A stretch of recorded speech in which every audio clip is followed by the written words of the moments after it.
Price the lord. ದೇವರು ನಮಗೆ ಸ್ತೋತ್ರವಾಗಲಿ. ಬಿಡುಗಡೆಯ ಸಂದೇಶ ಎಂಬ ಕಾರ್ಯಕ್ರಮಕ್ಕೆ ನಾನು ನಿಮ್ಮೆಲ್ಲರನ್ನು ಯೇಸು ಕ್ರಿಸ್ತ ನಾಮದಲ್ಲಿ ಸ್ವಾಗತಿಸ್ತೇನೆ. ಪ್ರಾರ್ಥನೆ ಮಾಡೋಣ. ಪರಲೋಕದಲ್ಲಿರೋ ತಂದೆ ದೇವರೇ, ಯೇಸು ಕ್ರಿಸ್ತ ನಾಮದಲ್ಲಿ ಅವನ ಸನ್ನಿಧಾನಕ್ಕೆ ನಾವು ಬಂದಿದ್ದೇವೆ. ವಾಕ್ಯಗಳನ್ನು ಧ್ಯಾನ ಮಾಡೋದಕ್ಕೋಸ್ಕರವಾಗಿ ಇನ್ನು ವಾಕ್ಯಗಳನ್ನು ನಾವು ಪವಿತ್ರಾತ್ಮನಲ್ಲಿ ಅಭಿಷೇಕಿಸು. ಪವಿತ್ರಾತ್ಮನಲ್ಲಿ ಸ್ವಾಗತಿಸ್ತೇನೆ. ನಮ್ಮ ಒಳ್ಳೆಯ ಬೋಧಕನ ಅಂದುಕೊಂಡು ಈ ಸಂದೇಶದ ಮುಖಾಂತರ ನಿನ್ನ ಜನಸಂಗಳ ಮಾತನಾಡೋ ಪವಿತ್ರಾತ್ಮನೆ, ಈ ಸಂದೇಶಕ್ಕೆ ಪ್ರತಿಯೊಂದು ಆತ್ಮಗಳಿಗೆ ಜೀವವನ್ನು, ಪ್ರೋತ್ಸಾಹವನ್ನು, ಭಕ್ತಿ ಅಭಿವೃದ್ಧಿಯನ್ನು, ಬಿಡುಗಡೆಯನ್ನು ಉಂಟು ಮಾಡಿ ಬಿಟ್ಟುಕೊಳ್ತೇನೆ ಯೇಸು ಕ್ರಿಸ್ತನ ನಾಮದಲ್ಲಿ, ಆಮೇನ್. ಇವತ್ತಿನ ಧ್ಯಾನ ಮಾಡ್ತೇವೆ ರೋಮಾಪುರದಲ್ಲಿರುವ ಪತ್ರಿಕೆ 2ನೇ ಅಧ್ಯಾಯದಲ್ಲಿ 7ನೇ ವಾಕ್ಯ. ಯಾರು ಪ್ರಭಾವ, ಮಾನ, ನಿರ್ಣಯತೆಗಳನ್ನು ಹೊಂದಬೇಕೆಂದು ಒಳ್ಳೆಯದನ್ನು ಬೇಸರಗೊಳ್ಳದೆ ಮಾಡುತ್ತಾರೋ ಅವರಿಗೆ ನಿತ್ಯ ಜೀವನ ಕೊಡುವನು. ಪ್ರಪಸ್ಪಡ್ತಾನೆ, ಯಾರು ಪ್ರಭಾವ, ಮಾನ, ನಿರ್ಣಯತೆಗಳನ್ನು ಹೊಂದಬೇಕೆಂದು ಒಳ್ಳೆಯದನ್ನು ಬೇಸರಗೊಳ್ಳದೆ ಮಾಡುತ್ತಾರೋ ಅವರಿಗೆ ನಿತ್ಯ ಜೀವನ ಕೊಡು. ಈ ವಾಕ್ಯದ ಅರ್ಥ ಏನು? ಯಾವುದನ್ನು ಒಳ್ಳೆಯದನ್ನು ಮಾಡಬೇಕು, ಒಳ್ಳೆಯದನ್ನು ಮಾಡೋದು ಏನು ಅರ್ಥ ಎಂಬುದಾಗಿ ಇದ್ದ ಕುರಿತು ಕೆಲವು ಸಂಘ ನೋಡೋಪ್ರೆ ನಾವು ನೋಡ್ತೇವೆ. ಮೊದಲಾಗಿ ನಾವು ನೋಡ್ತೇವೆ, ಯೇಸು ಕ್ರಿಸ್ತನಲ್ಲಿ ನಂಬಿಕೆಟ್ಟವರು ಒಳ್ಳೆಯ ಕ್ರಿಯೆಗಳನ್ನು ಮಾಡುವರಾಗಬೇಕು. ಇದು ದೇವರ ಉದ್ದೇಶವಾಗಿದೆ. ನಾವು ನೋಡ್ತೇವೆ ಎಫೆಸ ದೇವರ ಪತ್ರಿಕೆ 2ನೇ ಅಧ್ಯಾಯದಲ್ಲಿ 8ರಿಂದ 10ನೇ ವಾಕ್ಯ ತನಕ, ನಂಬಿಕೆ ಮೂಲಕ ಕೃಪೆಯಿಂದಲೇ ರಕ್ಷಣೆ ಹೊಂದಿದವರಾಗಿದ್ದೀರಿ. ಆ ರಕ್ಷಣೆಯು ನಿಂಬಿದುಂಟದಲ್ಲ, ಅದು ದೇವರ ವರವೇ. ಅತಿ ಸ್ಪಷ್ಟ ಹೇಳ್ತೇನೆ, ಯಾರ್ಯಾರು ಯೇಸು ಕ್ರಿಸ್ತನ ಕರ್ತನ ಒಡೆಯನೆಂಬುದಾಗಿ ನಂಬಿಕೆ ಇಟ್ಟು ಆತನ್ನು ತಮ್ಮ ಹೃದಯ ಅಂಗೀಕಾರ ಮಾಡುತ್ತಾರೋ ಅವರೆಲ್ಲರಿಗೂ ದೇವರು ತನ್ನ ಉಚಿತವಾದ ಕೃಪೆಯಿಂದ ಅವರ ಆತ್ಮಕ್ಕೆ ರಕ್ಷಣೆ ಕೊಟ್ಟಿದ್ದಾನೆ.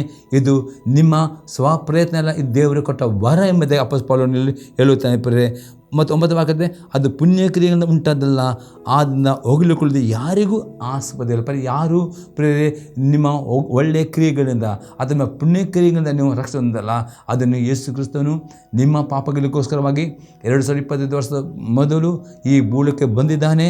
ನಿಮ್ಮ ಪಾಪವನ್ನು ಹೊತ್ತುಕೊಂಡು ನಿಮ್ಮ ಪಾಪಕ್ಕೋಸ್ಕರ ರಕ್ತ ಸುರಿಸಿ ಸತ್ತು 3 ದಿನದಲ್ಲಿ ಜೀವದ ಎದ್ದು ಬಂದಿದ್ದಾನೆ.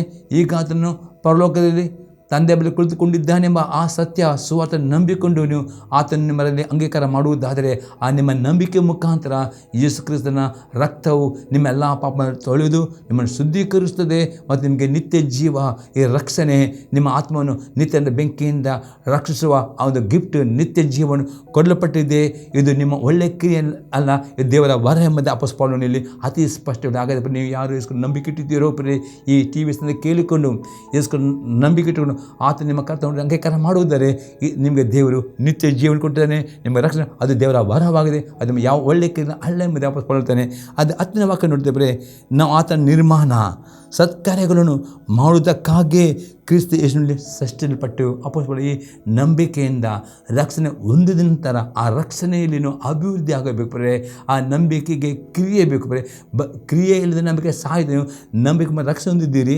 ಆ ರಕ್ಷಣೆಯು ಜೀವಂತವಾಗಿ ಕಾಪಾಡಬೇಕಾದರೆ ಆ ಅಭ್ಯರ್ಥಿಗೆ ಅಪೊಸ್ತಲರು ನೀವು ರಕ್ಷಣೆ ಹೊಂದಿದವರು ಸತ್ಕಾರ್ಯಗಳನ್ನು ಮಾಡುವುದಕ್ಕಾಗಿ ಕ್ರಿಸ್ತ ಯೇಸುವನ್ನು ಸೃಷ್ಟಿ. ಅದರ್ಥ ದೇವರು ಯೇಸು ಕ್ರಿಸ್ತ ಯಾರು ನಂಬಿಕೆ ಇಟ್ಟಿದ್ದಾರೋ ಅವರೆಲ್ಲರೂ ನಂಬಿಕೆ ನಂತರ ಅವ್ರ ನಂಬಿಕೆ ಮುಖಾಂತರ ಸತ್ಕಾರ್ಯಗಳನ್ನು ಮಾಡಬೇಕು, ಒಳ್ಳೆಯ ಕಾರ್ಯಗಳನ್ನು ಮಾಡಬೇಕು ಎಂಬುದಾಗಿ ಸೃಷ್ಟಿ ಮಾಡಿದ್ದಾನೆ ಎಂಬುದೇ ಅಪೊಸ್ತಲನಲ್ಲಿ ಅತಿ ಸ್ಪಷ್ಟ ಹೇಳ್ತಾನೆ. ಅದಕ್ಕೆ ನಾವು ಸತ್ಕಾರ್ಯಗಳನ್ನು ನಡೆಸುವವರಾಗಿ ಬದುಕಬೇಕೆಂದು ದೇವರು ನಮ್ಮನ್ನು ಮೊದಲೇ ನೇಮಿಸಿದ್ದನು. ಇದರ್ಥ ಅಪೊಸ್ತಲನೇ ನಂಬಿಕೆ ಇಟ್ಟ ಮುಖಾಂತರ ರಕ್ಷಣೆ ಹೊಂದಿದ್ದೀರಿ. ಅದು ಪುಣ್ಯಕ್ರಿಯೆಗಳಿಂದ ಹೊಂದುವುದಲ್ಲ, ದೇವರ ಕೃಪೆಯಿಂದ ಅದು ಆ ರಕ್ಷಣೆ ಹೊಂದಿದ್ದವರು ಪ್ರಿಯರೇ. ರಕ್ಷಣೆ ಹೊಂದಿದ ನಂತರ ನೀವು ಒಳ್ಳೆಯ ಕ್ರಿಯೆಗಳನ್ನು, ಸತ್ಕ್ರಿಯೆಗಳನ್ನು ಅಥವಾ ನಂಬಿಕೆಗೆ ನೀವು ದೇವರ ವಾಕ್ಯ ವಿಧಾನ ನಡೆಸಬೇಕು ಎಂಬುದೇ ದೇವರು ನಿಮ್ಮನ್ನು ನೇಮಿಸಿದ್ದಾನೆ ಎಂಬುದಾಗಿ. ಅದಕ್ಕೆ ಅಪೊಸ್ತಲರು ಇದು ಒಳ್ಳೆಯದನ್ನು ಬೇಸರಗೊಳ್ಳದೆ ಮಾಡುತ್ತಾರೆ. ಆ ನಿಮ್ಮ ನಂಬಿಕೆಯು ಕಡೆ ತನಕ ಜೀವಂತವಾಗಿರುತ್ತದೆ. ಆ ನಂಬಿಕೆಯು ನೀವು ಪರಲೋಕ ರಾಜ್ಯವನ್ನು ಹೊಂದುತ್ತೀರಿ ಎಂಬುದೇ ಅಪೊಸ್ತಲರು ಹೇಳುತ್ತಾನೆ. ಈ ಕ್ರಿಯೆ ಇಲ್ಲದಿದ್ದರೆ ನಂಬಿಕೆ ರಕ್ಷಣೆ ಹೊಂದಿದ್ದೀರಿ, ಅದಕ್ಕೆ ನಂಬಿಕೆ ಸಾಯುತ್ತದೆ ಎಂಬುದಾಗಿ ನಾವು ಇನ್ನೂ ಕೆಲವು ದೃಷ್ಟಾಂತಗಳನ್ನು ನಾವು ನೋಡ್ತೇವೆ. ನಾವು ಪುನಃ ನೋಡ್ತೇವೆ ಎಫೆಸ ದೇವರ ಪತ್ರಿಕೆ 4ನೇ ಅಧ್ಯಾಯದಲ್ಲಿ 22ರಿಂದ 24ನೇ ವಾಕ್ಯ ತನಕ, ಯೇಸುವಿನಲ್ಲಿರುವ ಸತ್ಯೋಪದೇಶವು ಯಾವುದೆಂದರೆ, ನೀವು ನಿಮ್ಮ ಇಂದಿನ ನಡತೆಯನ್ನು ಅನುಸರಿಸದೆ ಪೂರ್ವ ಸ್ವಭಾವವನ್ನು ತೆಗೆದು ಹಾಕಿ ಬಿಡಬೇಕು. ಅದು ಮೋಸಕರವಾದ ದುರಾಸನೆ ಕೆಟ್ಟು ಹೋಗುವಂಥದ್ದು. ಅತಿ ಸ್ಪಷ್ಟಪಡಿಸಿಕೊಳ್ಳುವಂತೆ ನಂಬಿಕೆ ಮುಖಾಂತರ ರಕ್ಷಣೆ ಹೊಂದಿದ್ದೀರಿ. ಅದು ಪುಣ್ಯಕ್ರಿಯೆಗಳಿಂದ ದೇವರ ಕೃಪೆ ಆಗಿದೆ. ಆ ರಕ್ಷಣೆ ಹೊಂದಿದ ನಂತರ ನೀವು ಪೂರ್ವ ಸ್ವಭಾವ ಪ್ರಕಾರ ನಡೆಯುವುದು ಅಲ್ಲ. ದಿನಾಲು ನೀವು ರಕ್ಷಣೆ ಹೊಂದಿದ್ದವರು ಯೇಸು ಅಂಕಾರ ಮಾಡಿದ್ದು ದಿನಾಲು ನಿಮ್ಮ ಪೂರ್ವ ಸ್ವಭಾವವನ್ನು ತೆಗೆದು ಹಾಕಬೇಕು. ಅದು ಮೋಸ ಕೆಟ್ಟು ಹೋಗುವಂಥದ್ದು ಎಂಬುದಾಗಿ ಯೇಸು ಕ್ರಿಸ್ತನ ಸತ್ಯೋಪದೇಶ ಎಂಬುದು ಅಪೊಸ್ತಲನಲ್ಲಿ ಹೇಳುತ್ತಾನೆ ಮತ್ತು 23ನೇ ವಾಕ್ಯ ಹೇಳ್ತದೆ, ನೀವು ನಿಮ್ಮ ಅಂತರ್ಯದಲ್ಲಿ ಹೊಸಬರಾಗಿ ನೂತನ ಸ್ವಭಾವವನ್ನು ಧರಿಸಿಕೊಳ್ಳಿರಿ. ಅಷ್ಟು ದಿನಾಲು ದೇವರ ವಾಕ್ಯನ ಓದುವವರಾಗಬೇಕು. ರಕ್ಷಣೆ ಹೊಂದಿದ್ದವರು ನೀವು ರಕ್ಷಣೆ ಹೊಂದಿದ್ದೀರಿ ಎಂಬುದಾಗಿ ನೀವು ಸುಮ್ಮನೆ ಕುಳಿತುಕೊಳ್ಳಲ್ಲ. ಆ ರಕ್ಷಣೆ ಹೊಂದಿದ್ದವರು ಆ ರಕ್ಷಣೆಯಲ್ಲಿ ಅಭಿವೃದ್ಧಿ ಬೇಕು, ನಂಬಿಕೆಯಲ್ಲಿ ಅಭಿವೃದ್ಧಿ ಬೇಕು. ಆ ನಂಬಿಕೆಯಲ್ಲಿ ಸತ್ಕಾರ ಮಾಡೋದಿರ್ತಾ ಆಗದೆ ದಿನಾಲು ದೇವರ ವಾಕ್ಯನ ಓದುವವರಾಗಬೇಕು, ಧ್ಯಾನ ಮಾಡಬೇಕು. ಈ ವಾಕ್ಯಕ್ಕೆ ಓದುವಾಗ ನಿಮ್ಮಲ್ಲಿ ಪೂರ್ವ ಸ್ವಭಾವ, ನಿಮ್ಮಲ್ಲಿ ಪಾಪದ ಸ್ವಭಾವವನ್ನು ತೆಗೆದು ಹಾಕಬೇಕು ಮತ್ತು ದೇವರ ವಾಕ್ಯಕ್ಕೆ ವಿಧೇಯರಾಗಬೇಕು. ಆಗ ನೀವು ಈ ವಾಕ್ಯಕ್ಕೆ ವಿಧೇಯರಾಗುವ ನೂತನ ವ್ಯಕ್ತಿ ಆಗಿ ನಡೆಯುತ್ತೀರಿ, ನೂತನ ವ್ಯಕ್ತಿ ಆಗ್ತೀರಿ. ನೂತನ ಸ್ವಭಾವ ಇದು ಧರಿಸಲೇಬೇಕು ಎಂಬುದಾಗಿ ಅಪೊಸ್ತಲ ಪೌಲನು ಹೇಳುತ್ತಾನೆ.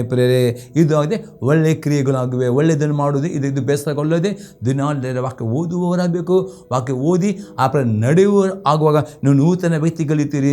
ನಿಮ್ಮ ಪೂರ್ವ ಸ್ವಭಾವ ಹೋಗ್ತದೆ. ನಿಮ್ಮ ನೋಡುವರಿರ್ತಾರೆ. ನಿಮ್ಮಲ್ಲಿ ಯೇಸು ಕ್ರಿಸ್ತನು ಜೀವಿಸುತ್ತಾನೆ ಎಂಬುದಾಗಿ ನಿಮ್ಮ ನೋಡಿದವರು ಸಾಕ್ಷಿ ಹೇಳುತ್ತಾರೆ. ನಿಮ್ಮ ಜೀವಿತ ಅನೇಕರಿಗೆ ಆಕರ್ಷಣೆ ಆಗ್ತದೆ. ನಿಮ್ಮ ಅನೇಕರು ಯೇಸುವನ್ನು ಕಂಡುಕೊಳ್ಳುತ್ತಾರೆ. ಯಾಕಂದರೆ ಯೇಸು ನಿಮ್ಮ ಜೀವಿತ ಇದ್ದಾನೆ ಮತ್ತು ಅನೇಕರು ನೋಡುತ್ತಾರೆ. ನಿಮ್ಮ ನಡತೆ ಮುಖಾಂತರ ಅದಕ್ಕೆ ನಿಮ್ಮ ನಡತೆ ಬದಲು ಮಾಡಬೇಕು. ಅದೇ ದಿನಾಲು ನೀವು ವಾಕ್ಯ ಓದಿ ಪೂರ್ವ ಸ್ವಭಾವ ತೆಗೆದು ಹಾಕಿ ಬಿಡಬೇಕು ಎಂದು ಅಪ್ಪ ಹೇಳ್ತಾನೆ. 20ನೇ ವಾಕ್ಯ ನೋಡ್ತೇವೆ, ಆ ಸ್ವಭಾವವು ದೇವರ ಹೋಲಿಕೆ ಮೇರೆಗೆ ಸತ್ಯಾನುಗುಣವಾದ ನೀತಿ ಉಳ್ಳದಾಗಿಯೂ ದೇವ ಭಯವುಳ್ಳದೆಯೂ ನಿರ್ಮಿಸಲ್ಪಟ್ಟಿದೆ. ಅಂದರೆ ಆ ಸಮಯ ಯಾವಾಗ ನೀವು ದೇವರ ವಾಕ್ಯ ಓದುತ್ತೀರೋ ದೇವರ ಈ ಸ್ವಭಾವ ನಿಮ್ಮನ್ನು ದಿನಾಲು ದೇವರ ಭಯ ಉಳ್ಳವರಾಗಿ ದೇವರಿಗೆ ಮೆಚ್ಚುವವರಾಗಿ ಅದು ನಿಮ್ಮ ನಿರ್ಮಿಸ್ತದೆ. ದಿನಾಲು ನಿಮ್ಮ ಜೀವಿತವು ಬದಲಾಗ್ತದೆ. ದೇವರ ಭಯವು ಭಯ ಭಕ್ತಿಯು ನಿಮ್ಮಲ್ಲಿ ತೋರಿ ಬರುತ್ತದೆ.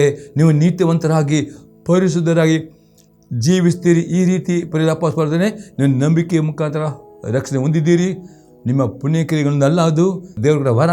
ಅದೇ ಆ ವರ ಹೊಂದಿದ್ದವರು ದಿನಾಲು ನಿಮ್ಮ ಪೂರ್ವ ಸ್ವಭಾವವನ್ನು ತೆಗೆದು ಹಾಕಬೇಕು ಮತ್ತು ದೇವರ ವಾಕ್ಯ ವಿಧೇಯರಾಗಿ ಒಳ್ಳೆಯ ಕ್ರಿಯೆಗಳನ್ನು ವಿಧೇಯರಾಗಿ ನಡೆಯಬೇಕು. ಆಗ ನೀತಿವಂತರಾಗಿ ಜೀವಿಸ್ತೀರಿ. ನಿಮ್ಮಲ್ಲಿ ದೇವರ ಭಯ ತೋರಿ ಬರ್ತದೆ. ಈ ರೀತಿ ದೇವರಿಗೆ ನಿಮ್ಮ ಜೀವಿತ ಮುಖಾಂತರ ಮಹಿಮೆ ಬರ್ತದೆ. ನಿಮ್ಮ ಜೀವಿತ ನೋಡೋರು ಅನೇಕರು ಕ್ರಿಸ್ತನ ಕಂಡುಕೊಳ್ಳುತ್ತಾರೆ. ನೀವು ಲೋಕದಲ್ಲಿ ಬೆಳಕಾಗುತ್ತೀರಿ. ನಿಮ್ಮ ಜೀವಿತದ ಒಳ್ಳೆಯ ಕ್ರಿಯೆಗಳು ಅನೇಕರು ಯೇಸು ಕ್ರಿಸ್ತನ ಬಗ್ಗೆ ಸಾಕ್ಷಿ ಕೊಡುತ್ತವೆ. ನಿಮ್ಮ ಬಾಯಿಂದ ಬರುವ ಮಾತುಗಳು ಅವು ರುಚಿಕರ. ಈ ರೀತಿ ನಿಮ್ಮ ಜೀವಿತ ಇನ್ನೊಬ್ಬರಿಗೆ ಆಶೀರ್ವಾದವಾಗ್ತದೆ. ಇನ್ನೊಬ್ಬರಿಗೆ ಕರ್ತನ ಕಡೆ ತರಲಿಕ್ಕೆ ಅದು ಆಕರ್ಷಿತವಾಗಿದೆ. ಈ ರೀತಿಯ ಸತ್ಕರ್ಯ ಮಾಡಬೇಕು. ಇದು ಬೆಸಗೊಳ್ಳದೆ ಮಾಡುವುದಾರೆ ನಿಮ್ಮ ನಂಬಿಕೆಯು ಅಭಿವೃದ್ಧಿ. ಅದು ನಂಬಿಕೆ ಸಾಯುವುದಿಲ್ಲ. ಆ ನಂಬಿಕೆ ನಿತ್ಯ ಜೀವನ ಪಡೆದುಕೊಳ್ಳುತ್ತೀರಿ ಪ್ರಿಯರೇ.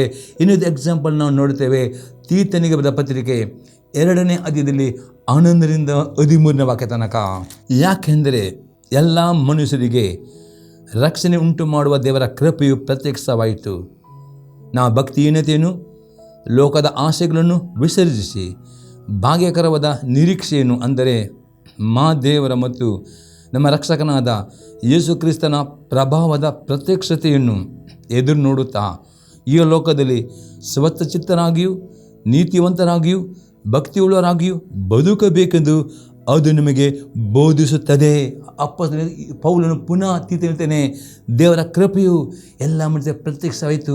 ಆ ಕೃಪೆಯು ಪ್ರೇರೆ ಎಷ್ಟು ನಂಬಿಕೆ ಇಟ್ಟಿದ್ದೀರಿ, ಕೃಪೆಯಿಂದ ನಿತ್ಯ ಹೊಂದಿಕೊಂಡಿದ್ದೀರಿ. ಆ ಕೃಪೆ ಹೇಳ್ತದೆ ಈ ಲೋಕದಲ್ಲಿ ದಿನಾಲು ಜೀವಿಸುವಾಗ ಎಲ್ಲ ಥರದ ಭಕ್ತಿಹೀನತೆಯನ್ನು ಲೋಕದ ಆಶೆಗಳನ್ನು ವಿಸರ್ಜಿಸಿಕೊಂಡು ಆ ದೇವರು ಕೊಟ್ಟ ನಿರೀಕ್ಷೆ ಯಾವುದು, ಎಷ್ಟು ನಂಬಿಕೆ ಇಡುವ ಮುಖಾಂತರ ದೇವರು ನಿಮಗೆ ನಿತ್ಯ ಜೀವನ ನಿರೀಕ್ಷೆ ಕೊಟ್ಟಿದ್ದಾರೆ. ಆ ನಿರೀಕ್ಷೆಯನ್ನು ಕಾಪಾಡಿಕೊಳ್ಳಲಿಕ್ಕೆ ನೀವು ಪ್ರತಿದಿನ ಪ್ರೇರೆ ಈ ಲೋಕದಲ್ಲಿ ಸ್ವಚ್ಛತರಾಗಿಯೂ ನೀತಿವಂತರಾಗಿಯೂ ಭಕ್ತಿ ಉಳ್ಳವರ ಬದುಕಬೇಕು ಎಂಬುದಾಗಿ ದೇವರ ಕೃಪೆ ಹೇಳುತ್ತದೆ. ಅದಕ್ಕೋಸ್ಕರ ದೇವರ ವಾಕ್ಯ ಅತಿ ಸ್ಪಷ್ಟ ಇದೆ. ನಂಬಿಕೆ ಮುಖಾಂತರ ರಕ್ಷಣೆ ಹೊಂದಿದ್ದೀರಿ. ದೇವರ ವರ ಪುಣ್ಯಕ್ರಿಯೆಯಿಂದ ಅಲ್ಲ, ಅದು ಈ ವರ ಹೊಂದಿದ್ದವರು ಬರೇ ಹಾಗೆಯೇ ಅಲ್ಲ. ಅದು ನಂಬಿಕೆ ಅಭಿವೃದ್ಧಿ ಆಗಬೇಕು. ಆ ನಂಬಿಕೆಗೆ ಕ್ರಿಯೆ ಬೇಕು. ಆ ವಿಧೇಯತೆ ಎಂಬ ಕ್ರಿಯೆ ಇದು ವಿಧೇಯರಾಗುವಾಗ, ದೇವರ ವಾಕ್ಯಕ್ಕೆ ವಿಧೇಯರಾಗುವ ನಿಮ್ಮ ನಂಬಿಕೆ ಅಭಿವೃದ್ಧಿ ಆಗ್ತದೆ. ರಕ್ಷಣೆಯಲ್ಲಿ ಅಭಿವೃದ್ಧಿ, ಒಳ್ಳೆಯ ಕ್ರಿಯೆಗಳು ಮಾಡ್ತೇವೆ. ನಿಮ್ಮ ಜೀವಿತ ಲೋಕದಲ್ಲಿ ನೀತಿವಂತರಾಗಿ ಪರಿಶುದ್ಧರ ಜೀವನ ಮಾಡಬೇಕು ಅಂತ ಕೃಪೆ ಹೇಳ್ತದೆ. ಈ ರೀತಿ ನೀವು ನಂಬಿಕೆ ಅಭಿವೃದ್ಧಿ ಹಾಕಿಕೊಂಡು ನಿಮ್ಮ ನಿತ್ಯ ಜೀವವನ್ನು ಕಾಪಾಡಿಕೊಳ್ಳಬೇಕು. ಅದು ಕೊಟ್ಟ ವರವನ್ನು ಉಳಿಸಿಕೊಳ್ಳಬೇಕು ಪ್ರೇರೆ. ಅದಕ್ಕೆ ಪ್ರೇ ಈ ರೀತಿಯಲ್ಲಿ ನೀವು ವಾಕ್ಯ ವಿಧಿಯಾಗಿ ನಡೆಯುವುದು ಅತಿ ಅಗತ್ಯವಾಗಿದೆ. ಈ ಲೋಕ ನಡೆಯುವಾಗ ಲೋಕದ ಆಸೆಗಳನ್ನು ನೀವು ವಿಸರ್ಜಿಸಬೇಕು, ಭಕ್ತಿಹೀನತೆ ಬಿಟ್ಟು ಬಿಡಬೇಕು, ಪರಿಶುದ್ಧರಿಗೆ ನೀತಿವಂತರ ಜೀವಿಸಬೇಕು. ಈ ರೀತಿ ಮಾಡುವುದರೆ ನೀವು ರಕ್ಷಣೆಯಲ್ಲಿ ನಂಬಿಕೆಯಲ್ಲಿ ಅಭಿವೃದ್ಧಿ ಇದು ಬೇಸಗೊಳ್ಳದೆ ಮಾಡುವುದರೆ ನಿತ್ಯ ಜೀವನವನ್ನು 100% ಅದು ನೀವು ಹೊಂದಿಕೊಳ್ಳುತ್ತೀರಿ. ಮತ್ತು ಅಪೊಸ್ತಲನಲ್ಲಿ ಹೇಳುತ್ತಾನೆ ಪ್ರೇ. ಇನ್ನೊಂದು ಎಕ್ಸಾಂಪಲ್ ನೋಡ್ತೇವೆ, ಯಾಕೋಬನ ಬರೆದ ಪತ್ರಿಕೆ 2ನೇ ಅಧ್ಯಾಯದಲ್ಲಿ 18ರಿಂದ 26ನೇ ವಾಕ್ಯ ತನಕ. ಈಗೆಲ್ಲವಾದರೆ ಒಬ್ಬ ಮನುಷ್ಯನು ನಿನಗೆ ನಂಬಿಕೆಯುಂಟು, ನನಗೆ ಕ್ರಿಯೆಗಳುಂಟು, ನಾನು ನನ್ನ ಕ್ರಿಯೆಗಳ ಮುಖಾಂತರ ನನ್ನ ನಂಬಿಕೆ ನಿನಗೆ ತೋರಿಸ್ತೇನೆ. ನಿನ್ನ ಕ್ರಿಯೆಗಳಲ್ಲಿ ನಿನ್ನ ನಂಬಿಕೆಯನ್ನು ನನಗೆ ತೋರಿಸಿ ನೋಡೋಣ ಎಂದು ಹೇಳುವನಲ್ಲವೇ? ದೇವರು ಒಬ್ಬನೇ ಎಂದು ನೀನು ನಂಬುವನು, ಹಾಗೆ ನಂಬುವುದು ಒಳ್ಳೆಯದು. ದೇವರು ಕೂಡ ಹಾಗೆ ನಂಬಿ ಎದರಿ ನಡುಗುತ್ತವೆ. ಆ ಪ್ರಯೋಜಕನೇ ಕ್ರಿಯೆಗಳಿಂದ ನಂಬಿಕೆ ವ್ಯರ್ಥವಾಗಿದೆ ಎಂಬುದಕ್ಕೆ ದೃಷ್ಟಾಂತ ಬೇಕು. ಅಪೊಸ್ತಲ ಯಾಕಂದ್ರೆ ಅತಿ ಸ್ಪಷ್ಟತೆ ಅದು ನೀವು ನಂಬಿಕೆ ಮುಖಾಂತರ ನಿತ್ಯ ಜೀವನ ಹೊಂದಿಕೊಂಡಿದ್ದೀರಿ, ನಂಬಿಕೆ ಮುಖಾಂತರ ರಕ್ಷಣೆಯನ್ನು ಹೊಂದಿಕೊಂಡಿದ್ದೀರಿ. ಅದು ದೇವರ ಕೃಪೆ ಆಗಿದೆ, ದೇವರ ವರ. ಆದರೆ ಆ ನಂಬಿಕೆಗೆ ಕ್ರಿಯೆ ಬೇಕು, ವಿಧೇಯತೆ ಎಂಬ ಕ್ರಿಯೆ ಇದೆ. ಆ ನಂಬಿಕೆಯು ವ್ಯರ್ಥ ಎಂಬುದಾಗಿ ಅಲ್ಲಿ ಯಾಕೋಬ ಹೇಳ್ತಾನೆ. ಅದಕ್ಕೆ ದೃಷ್ಟಾಂತ ನೋಡೋಣ 21ನೇ ವಾಕ್ಯದಿಂದ. ನಮ್ಮ ಪಿತೃವಾದ ಅಬ್ರಹಾಮನು ಈಸಾಕನೆಂಬ ತನ್ನ ಮಗನನ್ನು ಯಜ್ಞವೇದಿಯ ಮೇಲೆ ಅರ್ಪಿಸಿದಾಗ ನೀತಿವಂತನೆಂಬ ನಿರ್ಣಯವನ್ನು ಹೊಂದಿದ್ದು ಕ್ರಿಯೆಗಳಿಂದಲ್ಲವೇ? ಅವನ ನಂಬಿಕೆಯು ಕ್ರಿಯೆಗಳೊಂದಿಗೆ ಪ್ರವರ್ತಿಸಿ ಆ ಕ್ರಿಯೆಗಳಿಂದಲೇ ಸಿದ್ಧಿಗೆ ಬಂತೆಂಬುದು ಕಾಣಬರುತ್ತದಲ್ಲ. ಅಬ್ರಹಾಮನು ದೇವರು ನಂಬಿದನು, ಆ ನಂಬಿಕೆ ಅವನ ಲೆಕ್ಕಕ್ಕೆ ನೀತಿಯಿಂದ ಎನಿಸಲ್ಪಟ್ಟಿದ್ದು ಎಂಬ ಶಾಸ್ತ್ರದ ಮಾತು ಹೀಗೆ ನೆರವೇರಿತು. ಅಪೊಸ್ತಲನ ಅತಿ ಸ್ಪಷ್ಟ ಇದ್ದಾನೆ. ಆ ನಂಬಿಕೆಯಲ್ಲಿರುವ ಎಲ್ಲ ಭಕ್ತರು ಇಲ್ಲಿ ಅಬ್ರಹಾಮನು ದೇವರನ್ನು ನಂಬಿಕೆ ಇಟ್ಟನು, ಆ ನಂಬಿಕೆ ಮುಖಾಂತರ ಅವನು ನೀತಿವಂತ ನಿರ್ಣಯ ಹೊಂದಿದನು ಆದರೆ ಆ ನಂಬಿಕೆಯು ಅದು ಅವನು ಆ ನಂಬಿಕೆಯಿಂದ ದೇವರ ಮಾತನಾಡಿದ ಪ್ರತಿಯೊಂದು ಮಾತಿಗೆ ಪ್ರತಿಯೊಂದು ಆಜ್ಞೆಗೆ ವಿಧೇಯನಾದನು ಲಾಸ್ಟ್ ಅವನಿಗೆ ತನ್ನ ಒಬ್ಬನೇ ಮಗನನ್ನು ಕೊಡಲಿಕ್ಕೆ ಅದನ್ನು ಕೊಟ್ಟನು. ಈ ರೀತಿ ಅಬ್ರಹಾಮನ ನಂಬಿಕೆಯು ವಿಧೇಯತೆ ಇಂದ ಪರಿಪೂರ್ಣವಾಯಿತು ಎಂಬುದು ಆಗದೆ. ಇವತ್ತು ಹೊಸ ನಂಬಿಕೆ ಯಾರ್ಯಾರು ಯೇಸು ಕ್ರಿಸ್ತನಲ್ಲಿ ನಂಬಿಕೆ ಇಟ್ಟಿದ್ದಾರೋ, ಆತ ನಂಬಿ ನೀರು ಮುಳಿ ತೆಗೆದುಕೊಂಡಿದ್ದರೋ ಅವರೆಲ್ಲರಿಗೆ ದೇವರ ಮಕ್ಕಳು ಅವಾಗ ಅಧಿಕಾರ ಕೊಟ್ಟಿದ್ದಾನೆ. ಅವರೆಲ್ಲರೂ ನೀತಿವಂತರಾಗಿ ಪಟ್ಟಿದ್ದಾರೆ. ಆದರೆ ಆ ನಂಬಿಕೆಯು ಕ್ರಿಯೆ ಬೇಕು ದಿನೇ ದಿನೇ ಆ ನಂಬಿಕೆಯಿಂದ ದೇವರ ಮಾತನಾಡಿದ ಅಲ್ಲಿ ವಿಧಿಯಾಗಿ ನಡೆಯುತ್ತಾರೆ. ನಿಮ್ಮ ನಂಬಿಕೆಯು ಅಭಿವೃದ್ಧಿ, ನಂಬಿಕೆ ಜೀವವಾಗಿರುತ್ತದೆ. ಇಲ್ಲಿ ಅದು ಸಾಯ್ತದೆ. ಹಾಗೆ ನಿಮ್ಮ ನಂಬಿಕೆ ನಿಮ್ಮ ರಕ್ಷಣೆ ಕಳೆದುಕೊಳ್ಳದಂತೆ ಕ್ರಿಯೆಗಳು ಬೇಕು, ವಿಧೇಯತೆ ಬೇಕು ಎಂಬುದರಲ್ಲಿ ಯಾಕೋಬ ಅತಿ ಸ್ಪಷ್ಟ ಹೇಳ್ತಾನೆ. ಮತ್ತು ನಾವು ನೋಡಿದೆ, ಮತ್ತು ದೇವರ ಸ್ನೇಹಿತ ಎಂಬ ಹೆಸರು ಅವನಿಗೆ ಉಂಟಾಯಿತು. 24ನೇ ವಾಕ್ಯದಲ್ಲಿ ಮನುಷ್ಯನು ಕ್ರಿಯೆಗಳಿಂದ ನೀತಿವಂತನೆಂದು ನಿರ್ಣಯಿಸಲ್ಪಡುತ್ತಾನೆ ಹೊರತು ಬರೀ ನಂಬಿಕೆಯಿಂದ ನೋಡುತ್ತೀರಿ. ಅಲ್ಲಿ ಅಪ್ಪ ನೀವು ನೀತಿವಂತರಾಗಬೇಕು ಬರೀ ನಂಬಿಕೆಯಿಂದ ಮಾತ್ರ. ನಂಬಿಕೆ ಮತ್ತು ವಿಧೇಯತೆ ಎರಡೂ ಬೇಕು ಆಗ ನೀವು ನೀತಿಯನ್ನು ಪಡುತ್ತೀರಿ. ಆ ನಿಮ್ಮ ನಂಬಿಕೆಯು ಅದು ಸ್ಥಿರವಾಗಿ ನಿಲ್ಲುತ್ತದೆ. ಆ ನಂಬಿಕೆ ಅಭಿವೃದ್ಧಿ, ಆ ನಂಬಿಕೆಯು ಮಾತನಾಡ್ತದೆ. ಆ ನಂಬಿಕೆಯಲ್ಲಿ ನಡೆಯುತ್ತೀರಿ. ಆ ನಂಬಿಕೆಯಲ್ಲಿ ನೀವು ದೇವರ ವಾಗ್ದಾನ ಹೊಂದಿಕೊಳ್ತೀರಿ, ಆಶೆ ಹೊಂದಿಕೊಳ್ತೀರಿ. ನಂಬಿಕೆಯಿಂದ ನಿತ್ಯ ಜೀವವನ್ನು ಹೊಂದಿಕೊಳ್ಳುತ್ತೀರಿ. ಅದೇ ಆ ನಂಬಿಕೆ ಜೀವವಾಗಿರಬೇಕಾ, ಆ ನಂಬಿಕೆ ಅಭಿವೃದ್ಧಿ ಆಗಬೇಕಾ. ಯಾಕೋ ಬರ್ತಾನೆ, ನೀವು ಎಷ್ಟು ನಂಬಿಕೆ ನೀತಿವಂತರಾಗಿದ್ದೀರಿ, ಆ ನೀತಿವಂತಿಕೆ ಕ್ರಿಯೆಗಳಲ್ಲಿ ತೋರಿಬರಬೇಕು. ಆ ನಂಬಿಕೆ ಮತ್ತು ವಿಧಿ ಅಪೊಸ್ತಲ ಯಾಕೋ ಹೇಳ್ತಾನೆ, ಮನುಷ್ಯನು ಕ್ರಿಯೆಗಳಿಂದ ನೀತಿವಂತನೆನಿಸಲ್ಪಡುತ್ತಾನೆ ಹೊರತು ಬರೀ ನಂಬಿಕೆಯಿಂದಲ್ಲ ನೋಡಿದ್ರೆ ನೀವು ನೀತಿವಂತನೆನಿಸಬೇಕು. ನಂಬಿಕೆ ಮತ್ತು ಕ್ರಿಯೆ ಎರಡೂ ಬೇಕು ಎಂಬುದರಲ್ಲಿ ಯಾಕೋಬ ಹೇಳ್ತಾನೆ. ಅದೇ ರೀತಿ 25ನೇ ವಾಕ್ಯ. ಅದೇ ರೀತಿಯಾಗಿ ಸೂಳ್ಯದ ರಹಬಲು ಗೂಢಚಾರರನ್ನು ತನ್ನ ಮನೆಯಲ್ಲಿ ಸೇರಿಸಿಕೊಂಡು ಬೇರೆ ದಾರಿಯಿಂದ ಅವರನ್ನು ಕಳುಹಿಸಿದರಲ್ಲಿ ಕ್ರಿಯೆಗಳಿಂದಲೇ ನೀತಿವಂತನೆಂಬ ನಿರ್ಣಯವನ್ನು ಹೊಂದಿದ್ದಲ್ಲವೇ? ಆತ್ಮವಿಲ್ಲದ ದೇಹವು ಸತ್ತದಾಗಿರೋ ಪ್ರಕಾರವೇ ಕ್ರಿಯೆಗಳ ನಂಬಿಕೆ ಸತ್ತಿದೆ. ಯಾಕಂದ್ರೆ ಅತಿ ಸ್ಪಷ್ಟತೆ ಹೇಗೆ ಒಂದು ದೇಹಕ್ಕೆ ಆತ್ಮವಿಲ್ಲದ ಸಾಯ್ತೆ, ಅದೇ ಯಾರಿಗೆ ಯಾವ ನಂಬಿಕೆ ಕ್ರಿಯೆ ಇಲ್ಲ ಅದರ ನಿಮಗೆ ನಂಬಿಕೆ ದೇವರು ಕೊಟ್ಟ ವರವಾಗಿದೆ, ರಕ್ಷಣೆ. ಆ ನಂಬಿಕೆಗೆ ವಿಧೇಯತೆ ಬೇಕು ಹಾಗೆ ನಂಬಿಕೆ ಮತ್ತು ವಿಧೇಯ ಎರಡೂ ಇರುವುದರೆ ನಿಮ್ಮ ನಂಬಿಕೆ ಸಾಯುವುದಿಲ್ಲ, ಅದು ನಂಬಿಕೆ ಕಾರ್ಯವಾಗ್ತದೆ. ಆ ನಂಬಿಕೆ ಅಭಿವೃದ್ಧಿ. ಆ ನಂಬಿಕೆಯಲ್ಲಿ ನೀವು ಈ ಲೋಕ ಜೀವಿಸುವಾಗಲೂ ಆಶೀರ್ವಾದವನ್ನು ಹೊಂದುತ್ತೀರಿ, ಬಿಡುಗಡೆ ಹೊಂದುತ್ತೀರಿ. ಜಯ ಹೊಂದುತ್ತೀರಿ, ನಂಬಿಕೆ ವ್ಯಕ್ತಿಯಾಗಿ ಜೀವಿಸ್ತೀರಿ ಮತ್ತು ಸಾಯುವ ತನಕ ಆ ನಂಬಿಕೆಯಲ್ಲಿ ಇರುತ್ತೀರಿ. ಸಾಯುವಾಗಲೂ ಆ ನಂಬಿಕೆಯಿಂದ ನೀವು ನಿತ್ಯ ಜೀವನ ಹೊಂದಿಕೊಳ್ಳುತ್ತೀರಿ ಪ್ರಿಯರೇ. ನೀವು ಸತ್ತು ನಿಮ್ಮ ಆತ್ಮ ಸಾಯುವ ಪರಲೋಕ ಜೀವಂತವಾಗಿ ಸಾಕ್ಷಿ ಇರ್ತೀರಿ ಪ್ರಿಯರೇ. ಅದಕ್ಕೋಸ್ಕರ ಪ್ರಿಯರೇ ಅಪೊಸ್ತಲ ಪೌಲನು ಹೇಳ್ತಾನೆ, ನಾವು ನಂಬಿಕೆಯಿಂದ ಒಳ್ಳೆಯ ಕ್ರಿಯೆಗಳನ್ನು ಬೇಸಗೊಳ್ಳದೆ ಮಾಡಬೇಕು ಪ್ರಿಯರೇ. ಆ ಕಡೆ ತನಕ ನಂಬಿಕೆಯನ್ನು ಕಾಪಾಡಿಕೊಳ್ಳಬೇಕು. ಆ ನಂಬಿಕೆ ಸಾಯಲಿಕ್ಕೆ ಬಿಡದಂತೆ ಕ್ರಿಯೆ ಬೇಕು, ವಿಧೇಯತೆ ಬೇಕು ಮತ್ತು ಅಲ್ಲಿ ಯಾಕೊಬ್ಬನು ಅತಿ ಸ್ಪಷ್ಟವಾಗಿ ಇಲ್ಲಿ ಹೇಳುತ್ತಾನೆ ಪ್ರಿಯರೇ. ಎರಡನೇ ಸಂಗತಿ ನೋಡ್ತೇವೆ, ನಂಬಿಕೆಯ ಓಟವನ್ನು ಕಡೆ ತನಕ ಓಡುವವರು ಆಗಬೇಕು. ಇಬ್ರಿಯವರೆಗೆ ಬರೆದ ಪತ್ರಿಕೆ 11ನೇ ಅಧ್ಯಾಯದಲ್ಲಿ 32ರಿಂದ 35ನೇ ವಾಕ್ಯ ತನಕ ಇನ್ನು ಏನು ಹೇಳಬೇಕು. ಗಿಡಿಯೋನ್, ಬಾರಾಕ್, ಸಂಸೋನ್, ಯೆಫ್ತಾ, ದಾವೀದ್, ಸಾಮ್ಯುಯೇಲ್ ಎಂಬವರ ವೃತ್ತಾಂತವನ್ನು, ಪ್ರವಾದಿಗಳ ವೃತ್ತಾಂತವನ್ನು ವಿವರವಾಗಿ ಹೇಳಬೇಕಾದರೆ ನನಗೆ ಸಮಯ ಸಾಲದು. ನಂಬಿಕೆ ಮೂಲಕ ಅವರು ರಾಜ್ಯಗಳನ್ನು ಸ್ವಾಧೀನ ಮಾಡಿಕೊಂಡರು, ನೀತಿಯನ್ನು ನಡೆಸಿದರು, ವಾಗ್ದಾನಗಳನ್ನು ಪಡೆದುಕೊಂಡರು, ಸಿಂಹಗಳ ಬಾಯಿ ಕಟ್ಟಿದರು, ಬೆಂಕಿಯ ಬಲವನ್ನು ಆರಿಸಿದರು, ಕತ್ತಿಯ ಬಾಯಿಗೆ ತಪ್ಪಿಸಿಕೊಂಡರು, ನಿರ್ಬಲರಾಗಿದ್ದು ಬಲಿಷ್ಠರಾದರು, ಯುದ್ಧದಲ್ಲಿ ಪರಾಕ್ರಮಶಾಲಿಗಳಾದರು, ಪರರ ದಂಡಗಳನ್ನು ಓಡಿಸಿಬಿಟ್ಟರು, ಸ್ತ್ರೀಯರು ಸತ್ತು ಹೋಗಿದ್ದ ತಮ್ಮವನ್ನು ಪುನರುತ್ಥಾನದಿಂದ ತಿರುಗಿ ಹೊಂದಿದರು. ಕೆಲವರು ತಾವು ಯಾತನೆ ಯಂತ್ರಕ್ಕೆ ಕಟ್ಟಲ್ಪಟ್ಟಾಗ ಶ್ರೇಷ್ಠ ಪುನರುತ್ಥಾನವನ್ನು ಹೊಂದುವುದಕ್ಕೋಸ್ಕರ ಬಿಡುಗಡೆ ಬೇಡವೆಂದು ಹೇಳಿ ಮುರಿಸಿಕೊಂಡು ಸತ್ತವರು. ಪ್ರಿಯ ಅತಿ ಸ್ಪಷ್ಟ ಅಪೊಸ್ತಲ ಪೌಲನು ಹೇಳ್ತಾನೆ ಪ್ರಿಯರೇ, ಈ ನಮ್ಮ ಪೂರ್ವ ಕಾಲದಲ್ಲೂ ಈ ಎಲ್ಲ ಭಕ್ತರು ಪ್ರಿಯರೇ ಅವರು ದೇವರನ್ನು ನಂಬಿಕಿಟ್ಟರು, ನೀತಿವಂತರಾದರು. ಆ ನಂಬಿಕೆಯಿಂದ ಅವರು ದೇವರ ಆಜ್ಞೆಯನ್ನು ಕೇಳಿಕೊಂಡು ನಡೆದು ಅವರು ತಮ್ಮ ನಂಬಿಕೆಯ ಪ್ರಕಾರ ದೇವರ ವಾಗ್ದಾನಗಳನ್ನು ಪಡೆದುಕೊಂಡರು, ಸಿಂಹಗಳ ಬಾಯಿ ಕಟ್ಟಿದರು, ಅವರು ಬೆಂಕಿಯ ಬಲವನ್ನು ಆರಿಸಿದರು. ಈ ರೀತಿ ಅವ್ರ ನಂಬಿಕೆ ಇವರಾಗಿ ಈ ಲೋಕದಲ್ಲಿ ಬದುಕಿದರು. ಆನಂತರ ಲೋಕ ಬಿಟ್ಟ ನಂತರ ಪರಲೋಕದಲ್ಲಿ ಅವರ ಜೀವನ ಸಾಕ್ಷಿ ಇದ್ದಾರೆ ಎಂಬುದು ಆಗಿದ್ದರೆ. ಇವತ್ತು ಪ್ರಿಯರೇ ಅಪೊಸ್ತಲ ಪೌಲನು ನಾವೆಲ್ಲರೂ ಇವತ್ತು ಯಾರು ಈ ಸಂದೆ ಕೇಳಿ ಯೇಸುವಿನ ನಂಬಿಕೆ ಇಟ್ಟಿದ್ದೀರೋ ಆ ನಂಬಿಕೆ ಪ್ರಿಯರೇ ನೀವು ವಿಧೇಯರಾಗಿ ನೀರಿನಲ್ಲಿ ಮುಳುಗಿ ದೀಕ್ಷೆ ತೆಗೆದುಕೊಳ್ಳಲು ಅತಿ ಅಗತ್ಯವಾಗಿದೆ. ಯಾರೋ ಯೇಸುವನ್ನು ನಂಬಿಕೊಂಡು ನೀರಿನಲ್ಲಿ ಮುಳುಗಿದರೋ ನಿಮಗೆ ನಿತ್ಯ ಜೀವನದಲ್ಲಿ ಕೊಟ್ಟಿದ್ದಾರೆ. ದೇವರ ಕೃಪೆಯಾಗದೆ ಅದು ನಿಮ್ಮ ಪುಣ್ಯಕ್ರಿಯೆಯನ್ನು ಅದು ಆ ನಿತ್ಯದ ಹೊಂದಿದ್ದವರು ಪ್ರಿಯರೇ ನಂಬಿಕೆ ವೀರರಾಗಬೇಕು, ನಂಬಿಕೆಯಲ್ಲಿ ಅಭಿವೃದ್ಧಿ ಆಗಬೇಕು, ನಂಬಿಕೆಯಲ್ಲಿ ಜೀವಿಸಬೇಕು. ಈ ರೀತಿ ಇಲ್ಲಿ ಜೀವಿಸುವಾಗ ಇವರಾಗೆ ಏನೆಲ್ಲ ನೀವು ಪ್ರಾರ್ಥನೆ ಮಾಡ್ತೀರೋ ಆ ವಾಗ್ದಾನ ಹೊಂದಿಕೊಳ್ಳುತ್ತೀರಿ, ಆತ್ಮಿಕ ಯುದ್ಧದಲ್ಲಿ ಜಯ ಹೊಂದುತ್ತೀರಿ. ಎಲ್ಲ ರೀತಿಯಲ್ಲಿ ನಿಮ್ಮ ನಂಬಿಕೆ ಪ್ರಕಾರ ನೀವು ಸಿಂಹದ ಬಾಯಿ ಕಟ್ಟಿದೆ ಎಲ್ಲ ಈ ರೀತಿಯ ಯಾವ ಶೋಧನೆಗಳು ಬಂದರೂ ನಂಬಿಕೆಯಲ್ಲಿ ಜಯಿಸ್ತೀರಿ. ಮತ್ತು ಕಡೆಗೆ ನಿಮ್ಮ ಶರೀರ ಬಿಟ್ಟು ಹೋಗುವಾಗ ನೀವು ನಂಬಿಕೆಯಿಂದ ನಿಮ್ಮ ಆತ್ಮ ಪ್ರಾಣ ಪರಲೋಕದಲ್ಲಿ ಜೀವನ ಸಾಕ್ಷಿ ಇರ್ತೀರಿ ಎಂಬುದಾಗಿ ನಾವು ಇಬ್ರಿಯ 12ನೇ ಅಧ್ಯಾಯದಲ್ಲಿ 1ರಿಂದ 3ನೇ ವಾಕ್ಯದಲ್ಲಿ ನಾವು ನೋಡ್ತೇವೆ. ಇಬ್ರಿಯ 12:1-3 ಆದ ಕಾರಣ ಇಷ್ಟು ಮಂದಿ ಸಾಕ್ಷಿಯರು ಮೇಘದೋಪಾದಿಯಲ್ಲಿ ನಮ್ಮ ಸುತ್ತಲೂ ಇರುವುದರಿಂದ ನಮಗೆ ಅಭ್ಯಂತರ ಮಾಡುವ ಎಲ್ಲ ಭಾರವನ್ನು ಹತ್ತಿಕೊಳ್ಳುವ ಪಾಪವನ್ನು ಸಹ ತೆಗೆದುಬಿಟ್ಟು ನಂಬಿಕೆ ಹುಟ್ಟಿಸುವನು ಪೂರೈಸುವವನು ಆಗಿರುವ ಯೇಸುವಿನ ಮೇಲೆ ದೃಷ್ಟಿ ಇಟ್ಟು ನಮಗೆ ನೇಮದ ಓಟವನ್ನು ಸ್ಥಿರಚಿತ್ತನ ಓಡೋಣ. ಅತಿ ಸ್ಪಷ್ಟ ಈ ಎಲ್ಲ ಪೂರ್ವಿಕರು ಇವತ್ತು ನಂಬಿಕೆ ಮುಖಾಂತರ ಪರಲೋಕದಲ್ಲಿ ಜೀವಂತ ಸಾಕ್ಷಿಗಿದ್ದಾರೆ. ಖಾಲಿ ಅವರ ಶರೀರ ಮಾತ್ರ ಮಣ್ಣಿನಲ್ಲಿ ಅದು ಸಮಾಧಿ ಮಾಡಲ್ಪಟ್ಟಿದೆ. ಅದು ಯೇಸು ಕ್ರಿಸ್ತನ ರೂಪಾಂತರಕ್ಕೆ ಅದು ಬಂದು ಪುನರುತ್ಥಾನ ಆಗುತ್ತೆ. ಅದು ಅವರ ಆತ್ಮ ಮತ್ತು ಪ್ರಾಣ. ಯಾರವರು ಪ್ರೇಮ ಪೂರ್ವಿಕರು ಅಬ್ರಹಾಮ್, ದಾನಿಯೇಲ್, ದಾವೀದ್ ಎಲ್ಲ ಈ ಪೂರ್ವಿಕರು ಇಸಾಕ್, ಯಾಕೋಬ ಇವರೆಲ್ಲರೂ ಈ ನಂಬಿಕೆ ವೀರರೂಪರೇ ಅವರೆಲ್ಲರೂ ಪರಲೋಕದಲ್ಲಿ ಮೇಘದೋಪಲ್ಲಿ ಜೀವಂತ ಸಾಕ್ಷಿಗೆ ಇದ್ದಾರೆ ಎಂಬುದು ಅಪ್ಪ ಪೌಲನು ಹೇಳ್ತಾನೆ.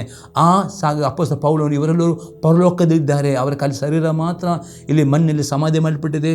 ಅದು ಯೇಸು ಕ್ರಿಸ್ತನ ತೂತೂರಿ ಬರುವಾಗ ಸತ್ತವರು ಪುನರುತ್ಥಾನ ಆಗ್ತಾರೆ ಪ್ರಿಯರೇ. ಅದಕ್ಕೋಸ್ಕರ ಅವರ ಆತ್ಮ ಮತ್ತು ಪ್ರಾಣ ಪರಲೋಕದಲ್ಲಿ ಜೀವಂತವಾಗಿ ಸಾಕ್ಷಿ. ಅದೇ ಈ ಜೀವನ ಸಾಕ್ಷಿ ಇರುವಾಗ ನಾವು ಸಹ ಪ್ರಿಯರೇ ನೀವು ಸಹ ಈ ಲೋಕದಲ್ಲಿ ಆ ನಂಬಿಕೆ ವ್ಯಕ್ತಿಯಾಗಿ ಜೀವನ ಮಾಡಬೇಕು. ನಿಮ್ಮ ನಂಬಿಕೆಯನ್ನು ಕಾಪಾಡಿಕೊಂಡು ಆ ಪರಲೋಕಕ್ಕೆ ನೀವು ಹೋಗಬೇಕಾದ ಅಪೊಸ್ತಲ ಪೌಲನು ಹೇಳ್ತಾನೆ, ನಿಮಗೆ ಅಭ್ಯಂತರ ಮಾಡುವ ಎಲ್ಲ ಭಾರವನ್ನು ದಿನಾಳು ತೆಗೆದು ಹಾಕಬೇಕು. ಸರಿ ಅರ್ಥ ಮಾಡಿಕೊಳ್ಳಿರಿ. ನಂಬಿಕೆ ಮುಖಾಂತರ ರಕ್ಷಣೆ, ನಿತ್ಯ ದೇವರು ಕೊಟ್ಟ ವರವಾಗಿದೆ. ಇದು ಪುಣ್ಯಕ್ರಿಯೆಯಿಂದ ಅಲ್ಲ, ಇದು ದೇವರು ಕೊಟ್ಟ ಗಿಫ್ಟ್ ಆಗಿದೆ ಪ್ರೇ. ಅದು ಗಿಫ್ಟ್ ಹೊಂದಿದ್ದವರು ಪ್ರೇ ನಂಬಿಕೆಯಲ್ಲಿ ಅಭಿವೃದ್ಧಿ ಆಗಬೇಕು, ನಂಬಿಕೆಯನ್ನು ಕಾಪಾಡಿಕೊಳ್ಳಬೇಕು. ನೀವು ಕೊಟ್ಟ ರಕ್ಷಣೆ ಕಾಪಾಡಿಕೊಳ್ಳಬೇಕಾದರೆ ನಿಮಗೆ ಅಭ್ಯಂತರ ಭಾರ ಎಂದರೆ ಎಲ್ಲ ಚಿಂತ ಭಾರಗಳನ್ನು ನಿಮಗೆ ಸಾಲದ ಭಾರ ಇರುವುದು ಯಾವುದೇ ಭಾರ ಉಂಟು ದಿನಾಲು ಪ್ರಾರ್ಥನೆ ಮಾಡುವ ಅಭ್ಯಾಸ ಮಾಡಬೇಕು. ಪ್ರಾರ್ಥನೆ ಅತಿ ಇಂಪಾರ್ಟೆಂಟ್ ಆಗಿದೆ. ಪ್ರಾರ್ಥನೆ ಮಾಡದಿದ್ದರೆ ಆತ್ಮ ಸಾಯುತ್ತೆ. ಹೇಗೆ ಒಬ್ಬ ವ್ಯಕ್ತಿಗೆ ಉಸಿರಾಟ ಇಲ್ಲದಿದ್ದರೆ ಉಸಿರಾಟ ತೊಂದರೆ ವ್ಯಕ್ತಿಗೆ ಆಕ್ಸಿಜನ್ ಕೊಡುತ್ತಾರೆ. ಆಕ್ಸಿಜನ್ನು ಅವನು ಸರಿಯಾಗಿ ತೆಗೆದುಕೊಳ್ಳದೆ ಕಡೆ ಆ ವ್ಯಕ್ತಿ ಸಾಯುತ್ತಾನೆ. ಹೇಗೆ ಒಂದು ಮನುಷ್ಯನಿಗೆ ಬದುಕಬೇಕಾದರೆ ಅವನಿಗೆ ಆಕ್ಸಿಜನ್ ಬೇಕು, ಅವನು ಉಸಿರಾಟ ಮಾಡಬೇಕು.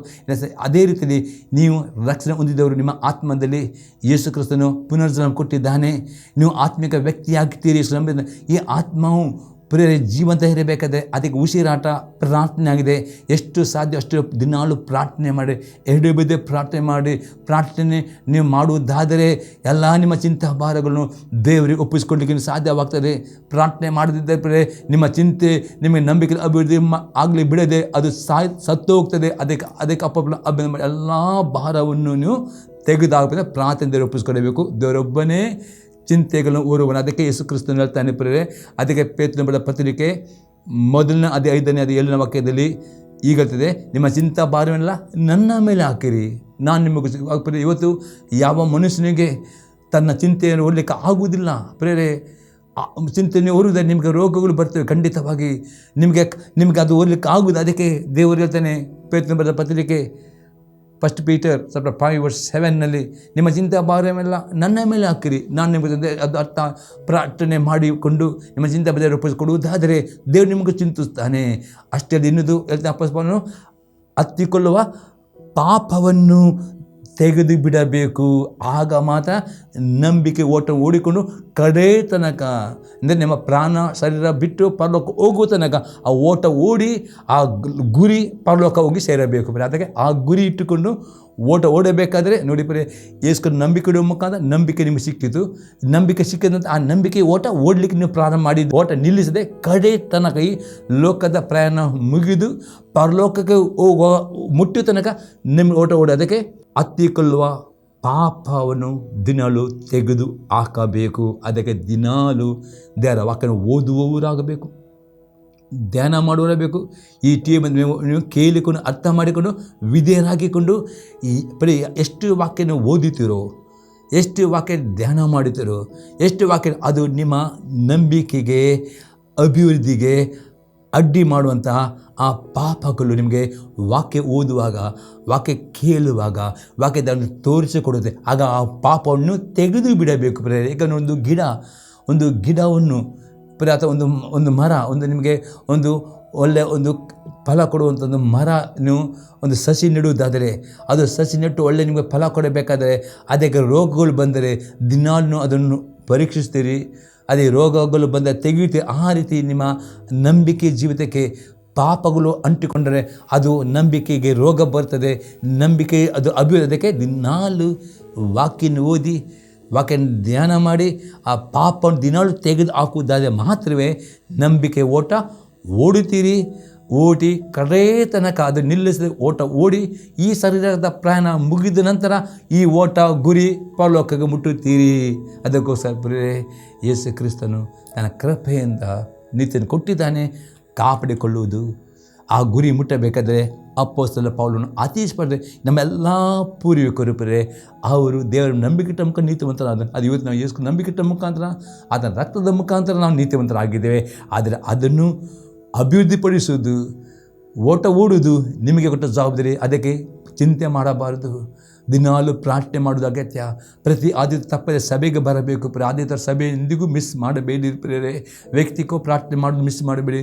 ಕುಟುಂಬ ಪ್ರಾರ್ಥನೆ ಮಾಡಬೇಕು ಪ್ರೇರೆ. ಅದು ದಿನಾಲು ವಾಕ್ಯ ಓದೋದು ಮಿಸ್ ಮಾಡಬೇಕು. ವಾಕ್ಯ ಓದಬೇಕು.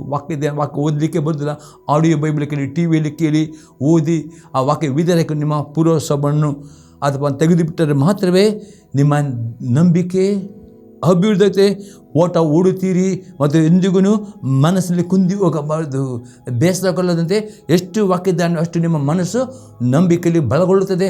ಆವಾಗ ಮಾತ್ರ ಈ ಓಟ ಓಡಿ ಗುರಿ ಮುಟ್ಟುತ್ತದೆ ಎಂಬುದಾಗಿ ಅಪೊಸ್ತಲ ಪೌಲನು ಅತಿ ಸ್ಪಷ್ಟ ಹೇಳ್ತಾನೆ. ಅದಕ್ಕೆ ಅಲ್ಲಿ Rom 2 ಹೇಳ್ತಾನೆ, ಒಳ್ಳೆಯದನ್ನು ಬೇಸರಗಳು ಮಾಡುತ್ತಾರೋ ಅಂದರೆ ಅರ್ಥ ಈ ನಂಬಿಕೆ ಮುಖಾಂತರ ಈ ಒಳ್ಳೆಯ ಕ್ರಿಯೆ ವಿಧೇಯತೆ ಕ್ರಿಯೆ ಯಾರು ಮಾಡುತ್ತಾರೋ ಬೇಸರಗಳು ಅವರು ಗುರಿ ಮುಟ್ಟುತ್ತಾರೆ, ನಿತ್ಯ ಹೊಂದುತ್ತಾರೆ. ಅದಕ್ಕೆ ಒಳ್ಳೆಯದನ್ನು ಬೇಸರಗೊಳ್ಳದೆ ಮಾಡಬೇಕು ಎಂಬುದು ಅಪೊಸ್ತಲನು ರೋಮಾಪುರದ ವಿಷಯದಲ್ಲಿ ಎನ್ಕರೇಜ್ ಮಾಡುತ್ತಾನೆ. ಈಗ 3ನೇ ಸಂಗತಿ ನೋಡ್ತೇವೆ, ಯೇಸು ಕ್ರಿಸ್ತನ ಬೋಧನೆಯನ್ನು ಕೈಕೊಂಡು ನಡೆಯುವರಾಗಬೇಕು.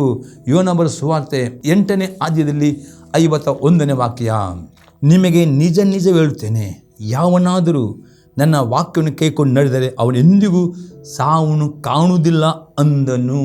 ಪ್ರೇರೆ ಸಾವೆಂದರೆ ಶಾರೀರಿಕವಾಗಿ ಅಲ್ಲ, ಪ್ರತಿಯೊಬ್ಬ ಮನುಷ್ಯನಿಗೆ ದೇವರ ಸಮಯ ಬರುವಾಗ ಅವರವರ ಆಯುಷ್ಯ ಪ್ರಕಾರ ಅವರಿಗೆ ಶಾರೀರಿಕ ಸಾವು ಉಂಟೇ ಉಂಟು. ಇಲ್ಲಿ ಆತ್ಮಿಕ ಸಾವು ಬಗ್ಗೆ ನೀವು ಎಷ್ಟು ನಂಬಿಕೆ ಇಟ್ಟಿದ್ದೀರಿ, ನಿಮ್ಮ ಆತ್ಮಿಕ ಜೀವ ಸಿಕ್ಕಿದೆ, ನಿಮಗೆ ನಿತ್ಯ ಜೀವ ಸಿಕ್ಕಿದೆ. ನಿತ್ಯ ಜೀವ ಕಾಪಾಡಿಕೊಳ್ಳಬೇಕಾ? ಯೇಸು ನಂಬಿಕೆ ಇಟ್ಟವರು, ದಿನಾಳು ದೇವರ ವಾಕ್ಯ ಓದುವವರು, ಪ್ರಾರ್ಥನೆ ಮಾಡುವರು ಮತ್ತು ದೇವರ ಯೇಸು ಕ್ರಿಸ್ತನು ಹೊಸ ನಂಬಿಕೆಯಲ್ಲಿ ಮತ್ತೆ ಬರೆಸುತ್ತೆ ಇಂದ ಪ್ರಕರಣಕರ್ತನಕ ಯೇಸು ಕ್ರಿಸ್ತನು ಅಪೊಸ್ತಲರು ನಾನಾ ರೀತಿಯಲ್ಲಿ ಬೋಧನೆಗಳು ಇಲ್ಲಿ ಉಂಟು. ಯೇಸು ಕ್ರಿಸ್ತನ ಬೋಧನೆಯನ್ನೇ ಅಪೊಸ್ತಲ ಪೌಲನು ಅದಕ್ಕೆ ಹೊಸ ಒಬ್ಬರಿಗೆ ಜಾಸ್ತಿ ಓದಬೇಕು. ಹೊಸ ಅನೇಕ ಆಜ್ಞೆಗಳು ಕೊಟ್ಟುಬಿಟ್ಟು ಈ ಬೋಧನೆಯನ್ನು ಕೈಕೊಂಡು ನಡೆಯುತ್ತೀರೋ ನಿಮ್ಮ ಆತ್ಮವು ಎಂದಿಗೂ ಸಾಯುವುದಿಲ್ಲ, ನೀವು ಗುರಿ ಮುಟ್ಟುತ್ತೀರಿ, ಪರಲೋಕಕ್ಕೆ ಸೇರುತ್ತೀರಿ. ಈ ರೀತಿ ನಿಮ್ಮ ಕೊಟ್ಟ ರಕ್ಷಣೆ ಕಾಪಾಡಿಕೊಳ್ಳಬೇಕು, ಉಳಿಸಿಕೊಳ್ಳಬೇಕು, ಒಳ್ಳೆಯದನ್ನು ಮಾಡಬೇಕು ಎಂಬುದಾಗಿದೆ ಅಪ್ಪ ಹೇಳ್ತಾನೆ. ದೇವರ ನಿಮ್ಮ ಸ್ತೋತ್ರವಾಗಲಿ. ಈ ಸಂದೇಶ ನಿಮ್ಮಲ್ಲಿ ಉತ್ತೇಜನವಾಗುವುದಾದರೆ ನಿಮ್ಮ ಅಪ್ಪನ ತಿಳಿಸಿರಿ ಮತ್ತು ಈ ಯೂಟ್ಯೂಬ್ ಲೈಕ್ ಮಾಡಿ ಅನೇಕರು ಶೇರ್ ಮಾಡಿ. ಪ್ರಾರ್ಥನೆ ಮಾಡೋಣ. ಪರಲೋಕದ ತಂದೆ ದೇವರೇ, ಯೇಸು ನಮಗೆ ಸ್ತೋತ್ರ ಕೊಂಡಾಡ್ತಾನೆ ದೇವ. ಈ ಸಂದ ಪ್ರತಿಯೊಬ್ಬ ವೀಕ್ಷಕರಿಗೆ ದೇವ, ಹೌದು ನೀನು ಕೊಟ್ಟ ನಿತ್ಯ ಜೀವ ದೇವ, ಅವರು ಹೊಂದಿದ್ದವರು ಅದರಲ್ಲಿ ಅವರ ಅಭಿವೃದ್ಧಿ ಹೇಗೆ ಆಗಬೇಕು ಎಂಬುದಾಗಿ ನೀನು ಮಾತಾಡಿದ ಈ ಬೋಧನೆ ಕೈಕೊಂಡು ಪ್ರತಿಯೊಬ್ಬರು ದಿನೇ ದಿನೇ ಪ್ರಾರ್ಥನೆ ಮಾಡುತ್ತಾ ವಾಕ್ಯಕ್ಕೆ ವಿಧೇಯರಾಗುತ್ತಾ ತಮ್ಮ ಗುರಿ ಮುಟ್ಟೋ ತನಕ ನಂಬಿಕೆ ಓಡುವಂತೆ ಪ್ರತಿಯೊಬ್ಬರಿಗೆ ಕೃಪೆಯನ್ನು ಕೊಡಬೇಕದವ. ಯಾರು ಆ ಗುರಿ ದವ ತಪ್ಪಿಸಲಿಕ್ಕೆ ಯಾರಿಗೆ ಬಿಡಬೇಡ. ಯಾವರ ನಂಬಿಕೆ ಅವರು ಕಳೆದುಕೊಳ್ಳದೆ ಕಡೆಯ ತನಕ ನಂಬಿಕೆಯನ್ನು ಕಾಪಾಡಿಕೊಂಡು ರಕ್ಷಣೆ ಒಂದು ಪ್ರತಿಯೊಬ್ಬರು ಕೃಪೆ ಕೊಡಬೇಕನ್ನು ಬೇಡಿಕೊಳ್ತೇನೆ ಯೇಸು ಕ್ರಿಸ್ತನ ನಾಮದಲ್ಲಿ. ಪ್ರತಿಯೊಬ್ಬರು ನಿನ್ನ ಆಶೀರ್ವಾದ ಬೇಡ್ತೇನೆ. ಪ್ರತಿಯೊಂದು ರೋಗಿಗಳ ಮೇಲೆ ನಿನ್ನ ರೋಗ ಗುಣ ಮಾಡೋ ಶಕ್ತಿಯು ಪ್ರತಿ ರೋಗಿಗಳು ಮುಟ್ಟಲಿ, ಪ್ರತಿ ರೋಗಿಗಳು ಗುಣ ಹೊಂದಲಿ ಯೇಸು ಕ್ರಿಸ್ತನ ನಾಮದಲ್ಲಿ. ಆಮೇನ್. Praise the Lord. ದೇವರನ್ನು ಆಶೀರ್ವಾದ ಮಾಡಲಿ.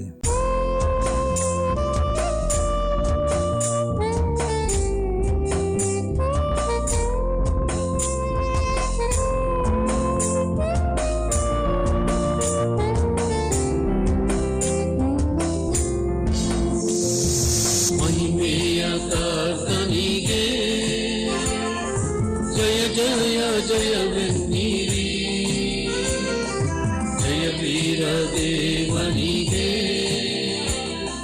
ನಿತ್ಯ ಸ್ತುತಿ